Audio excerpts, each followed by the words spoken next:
Welcome to Global Village. Thank you very much for joining us today. We have a very great guest, and we are very honored to have Raj Radke, who is advisor to the Alberta Health Council, the South Zone, and been here a few times before. Welcome to the program, Raj. Thank you. It's good to be here. Yeah, I think everybody knows you, so there is no need of talking about the history. Tell us a little bit about Alberta Healthy Council South Zone. Okay. So first of all, I am a member of the Palliser Triangle Health Advisory Council. Okay. And that is about 12 people from southeastern Alberta. Brooks, Bow Island, Medicine Hat, Oyen, Red Cliff, and other areas in that area. And we provide advice to Alberta Health Services based on input and feedback that we get from the communities we live in. The other member on that council from our local community here is Mayor Barry Morishita.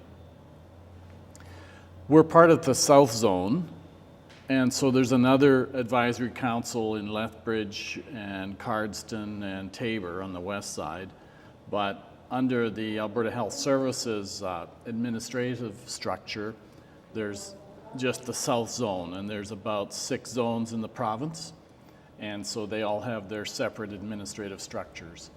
But the council that I'm on is for southeastern Alberta. Okay. So there are 5 zones in Alberta then? I think so, yes. 5 or 6. Okay, something like that. Okay, but you are on the South Zone. Yes.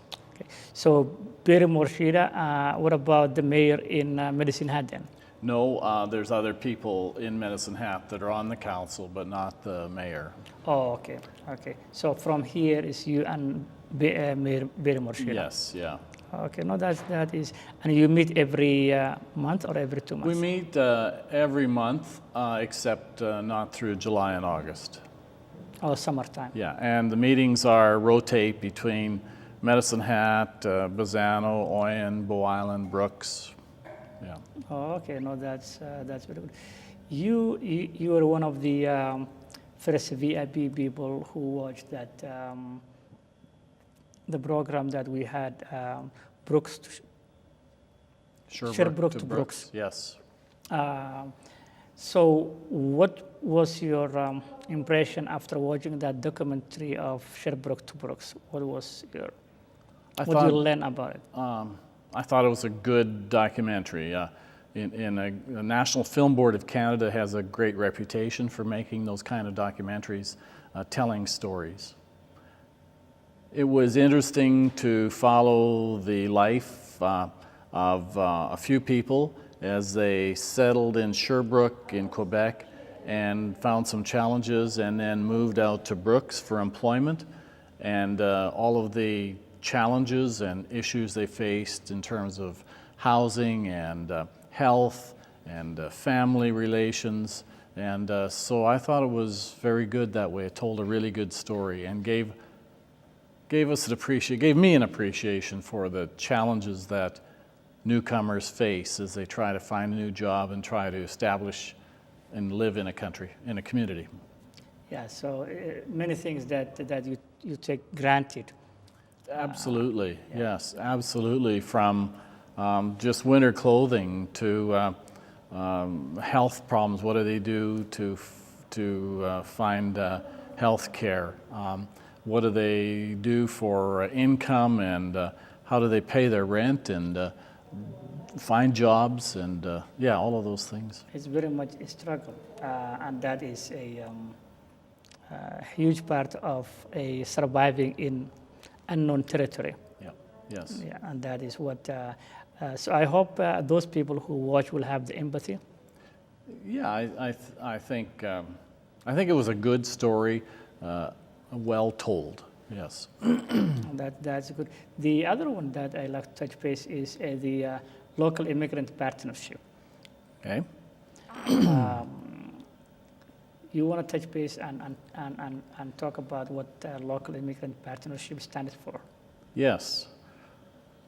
The Brooks Local Immigration Partnership, or Brooks LIP, sometimes as it's called, was started in Brooks here in fall of 2015, about October 2015.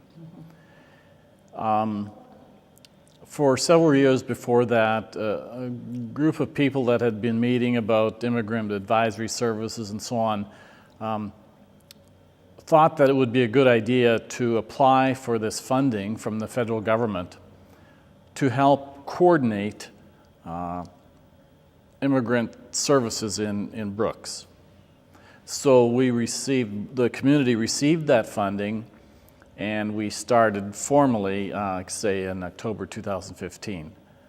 We hired a coordinator, and we established a council.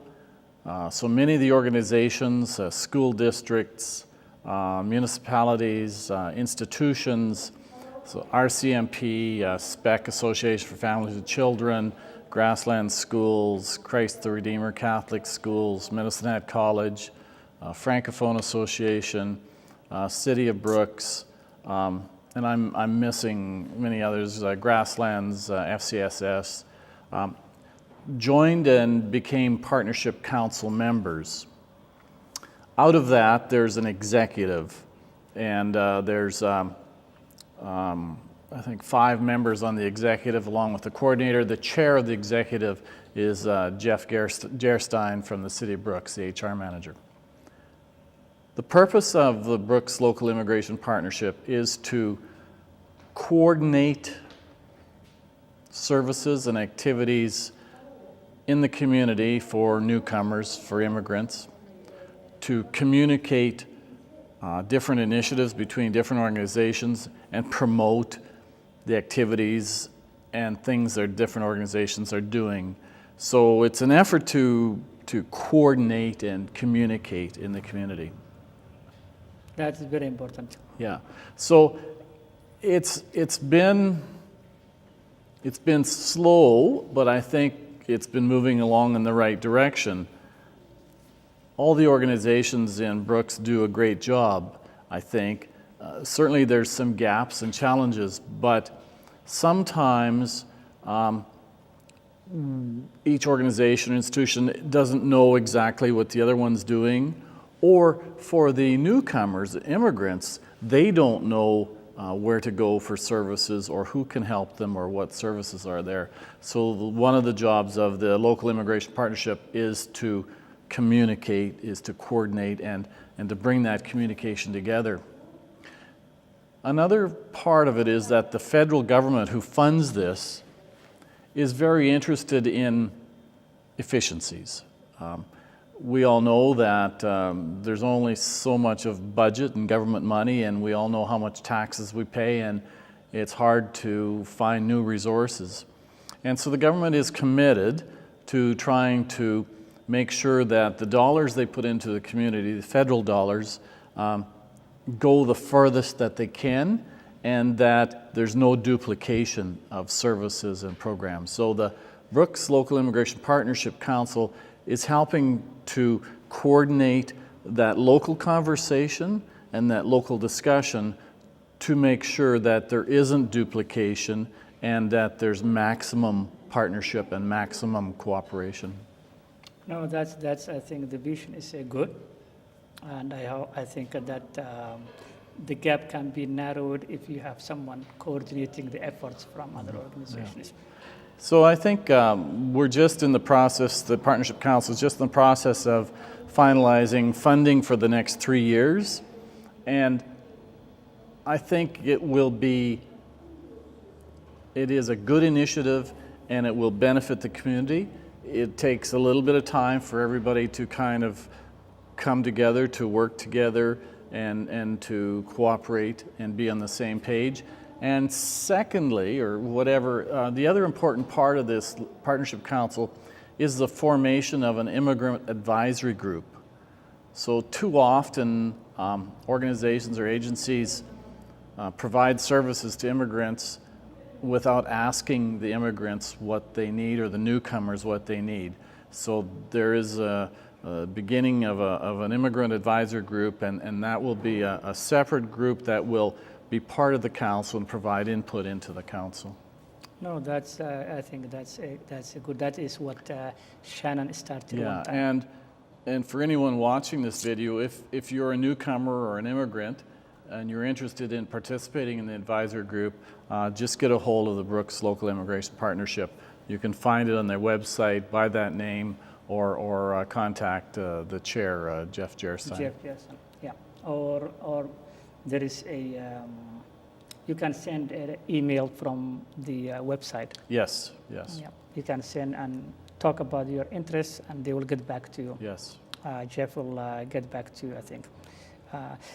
So, what do you think? You've been here a long time. You know the community, both the immigrant population, the newcomers, new Canadians. I'm having difficult to select one name because there are too many names. Newcomer, immigrant, new Canadians, and the host, which is the long-term residents of the area. What do you think, in your own opinion, the importance of that, or the advantage of the diverse population such as ours, or other places such as Toronto, or Quebec, or Brooks and County of New York? Well, personally, I'm a great supporter of diversity. Mm-hmm. I think it's an advantage for our community. I think newcomers and immigrants bring new skills into our community, and provide growth for our community. Immigration is good for community economic development. Mm-hmm. Many of the newcomers and immigrants have a history of starting and running their own business in the countries they've come from. Some of them are natural entrepreneurs, and that's good for our community, people that want to start up a new business. People that come with great technical and education backgrounds. Others newcomers and immigrants come here very motivated to work and fill a role in the labor in our community. So I just think that the diversity is great for our community. Yeah, having a diversity, I think, also is a strength. It will add the strength of the population.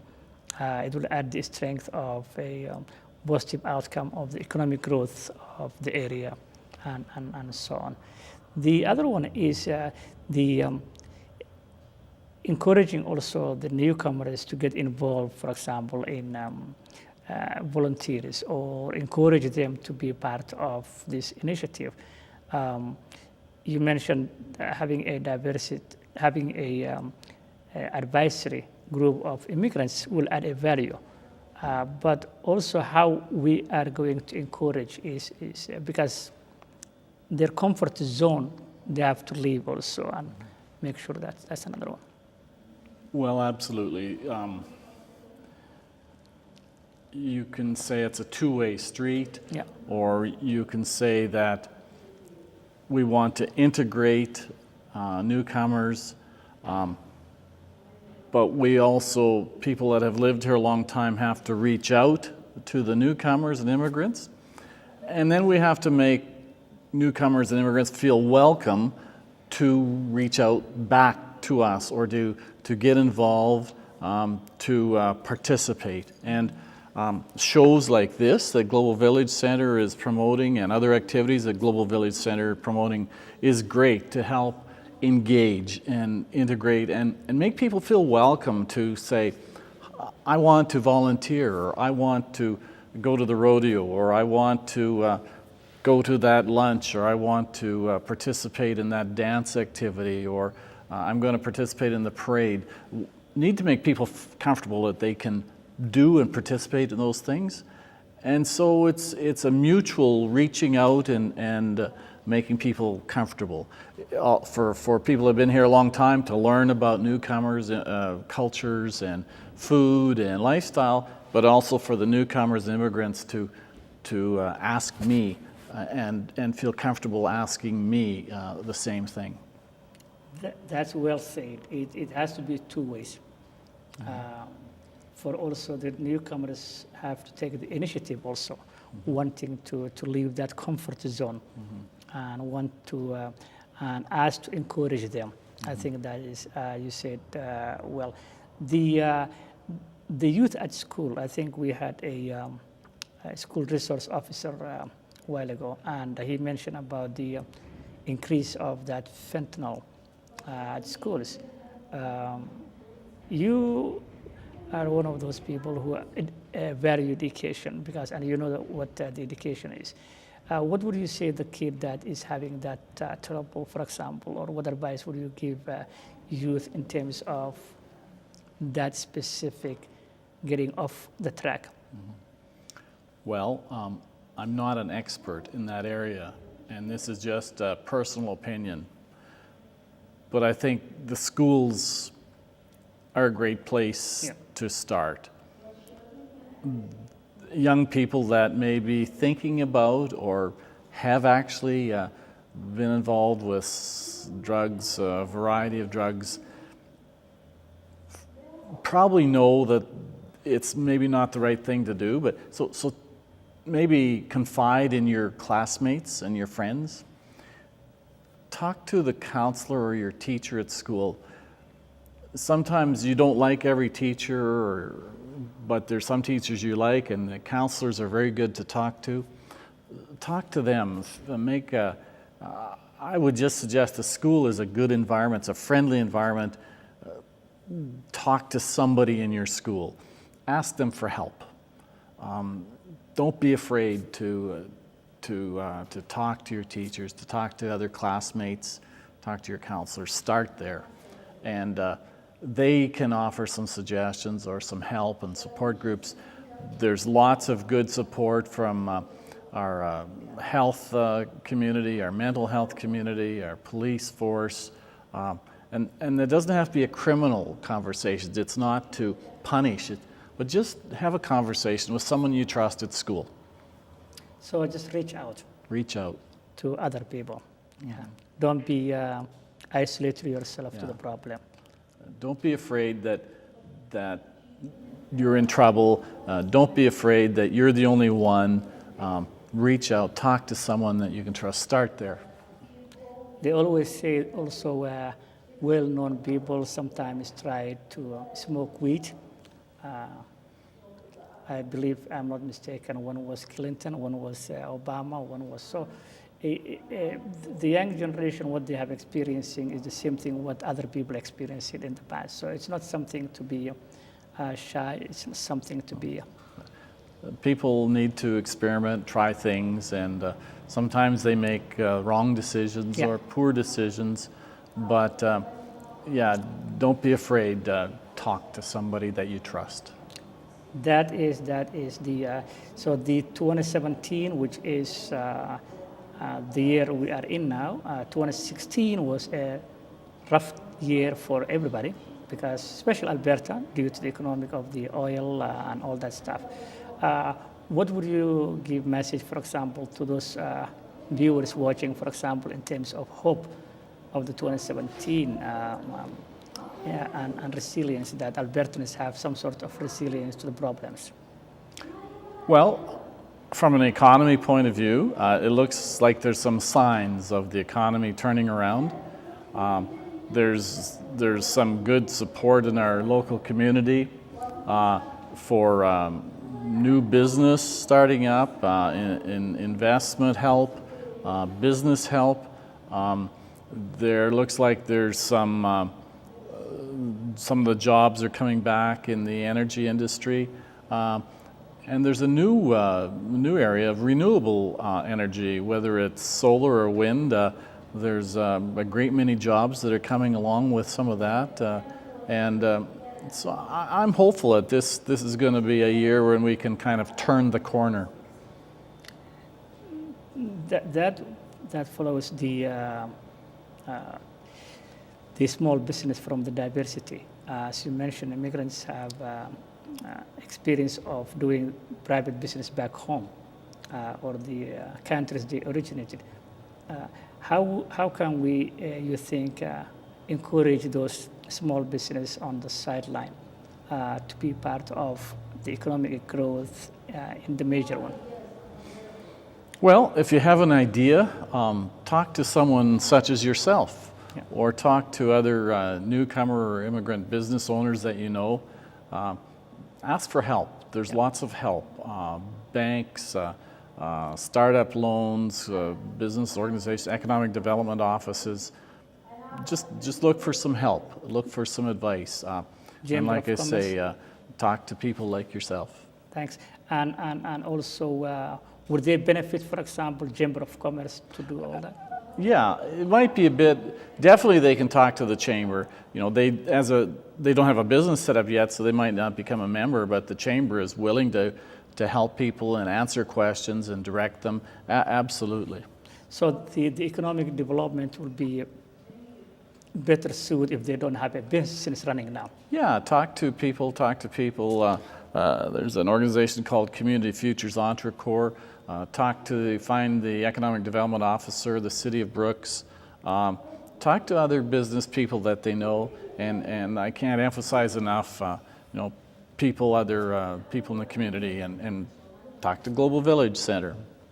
Thank you very much. I think there are a lot of small business in town that diverse business that don't get involved with the main ones, which they hope that they wanted to do a full-blown business in the near future. My final one, Reg, is how would you give advice to a viewer, especially the youth, in terms of not to fall off the wagon or take the wrong path in life, which we have seen many of them in the past. At the same time, continue higher education, because moving forward, education is something that competition will be higher. And sometimes there's ups and downs in life, family issues, etc. But what would be your advice, someone like you who knows the value of education and being many places that education is important? Well, it's difficult, I suppose. My age, being gray-haired person, education is important. It just is. Yeah. It can open so many doors for you, and a high school diploma, a college certificate or diploma, a university degree, is so easy to carry in your back pocket or in your shirt pocket. You might not do anything related to that particular study, but you'll use it somewhere out in your life. Education just opens doors, so many opportunities that you will have as if you don't continue with education. Try. Sometimes it's a struggle and a challenge. Do the best you can, but keep moving forward. Make sure you finish parts of your education, different levels. So continue education, higher level. Yeah, it's not, all people won't go to university. Some people will go to college. Some people will become apprentices. Some people will start their own business. But it's important to have a base, certainly high school education. And there's so much more opportunity if you can take advantage of some other training and other education after that. Education is great. Education opens doors. And life is a learning process. Absolutely. I'm still learning. There you go. You're still learning, because that's why you are part of that advisory council. So I think life is a learning process, and the higher education you go, the more chance you have. But basic one from the high school is extremely important. Yes. That's what you're saying. Then they can go for trade or higher education in the future. No, as always, Reg, I think you have been in the community for so long and involved for many places. I did not ask you about the Rotary, which you are part of the Rotary Club also, and the good things that the Rotary does. So I would say probably, though I left my hat, I would take my hat off for positive contribution to the community in general, and in particular to many people that you change their lives that maybe you're not even aware of when you were at the college. But, Thank you. We hope you will.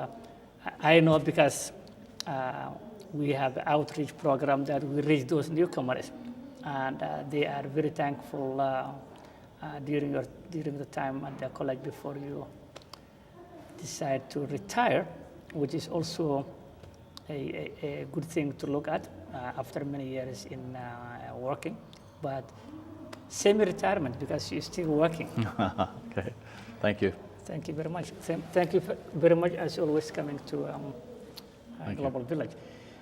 This is Ahmed Kassim, Global Village. This is where the East meets the West, and this is Global Village. We're airing today from Brooks Legion in Brooks and County of New York. Until then, we hope you enjoy life